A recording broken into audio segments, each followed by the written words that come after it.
Tom considered the placement of the body when he'd gone to look, and shuddered in memory. The man was pinned to the ground at the neck, the steel point and part of the staff ripped through his flesh and pointed at the sky, the rest of the staff broken beneath his body. Blood pooled like a crimson nimbus around his head. It was a ghastly sight.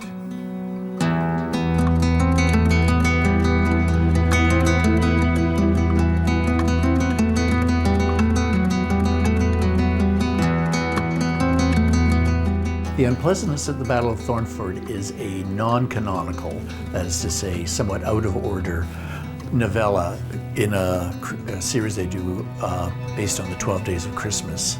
The central character is a Church of England priest. It's set in Devon, England. He goes to a reenactment of the English Civil War.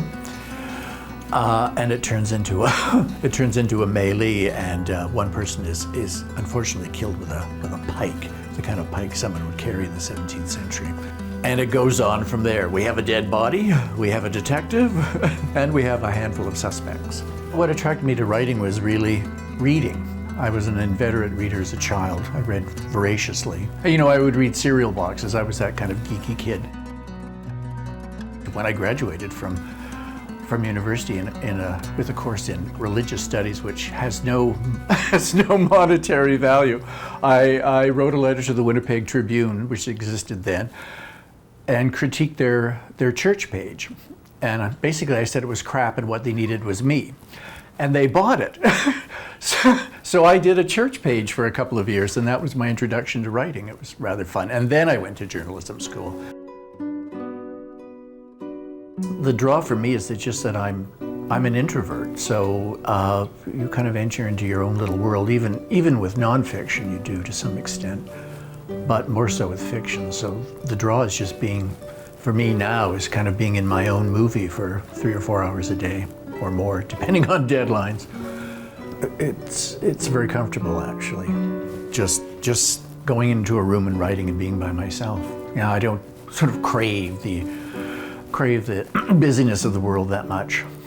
I think when I worked in newspapers, it got to the point where I found writing more interesting than the actual reporting. Where some people, I know some people work in newspapers, just love the reporting, and it's kind of a drag to have to sit down and turn out an article. But I was the opposite. Well, the best part of having a career in writing is just being able to do what you want to do and being able to do what you really, really love to do. Like, I wake up and I'm just at it. There's nothing drags me to my work.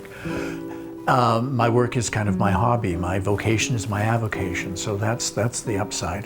The downside, of course, is financial. It's a very up and down existence. Publishing is, in a way, very competitive. A lot of people want to be published. Publishers are inundated with manuscripts, so are agents. Just breaking through is very difficult. So yeah, it's really probably the financial aspect is the thing that maybe drives some people from it finally. I mean, my advice is always marry well. If you're sort of in the zone, ideas kind of float around in your head, but I write them down. Usually they're just a germ of an idea, and often I'll just sit down with a notebook and I'll just start asking questions of myself. What if this, what if that?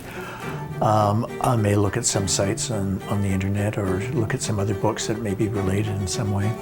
It's really just sitting out, you know, I'll sit for a month or 5 weeks, 6 weeks, and just kind of work through it until I think I have something that I can begin with. Often I'll write a first chapter just as a starter and then go back and think about it a little more.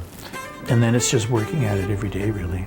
And then there are usually several drafts. The first draft is just putting anything down on the page. And sometimes you just got XXX or notes to yourself, fill in something here. And then by the second and third and so forth drafts, it gets more refined. You just keep refining and refining. A lot of writing is just problem solving, from the very large problems of plot and character down to word choice. Well, I guess literature is important because we want an intelligent, informed population. It's important because you land in other worlds, and it's not just real worlds like some other country, but imagined worlds, and like in speculative fiction or science fiction, anything like that. There is a hunger for stories. I think the thing about reading or literature, though, is that you're more of an active participant in it. You have to imagine what's on the page. The book is different for you. If you're watching it on television or the films, then you're watching it passively, and it's what somebody else is interpreting, what someone else is giving to you.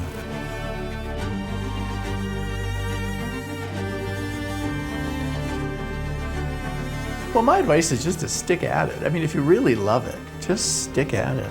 I mean, it's not going to be easy.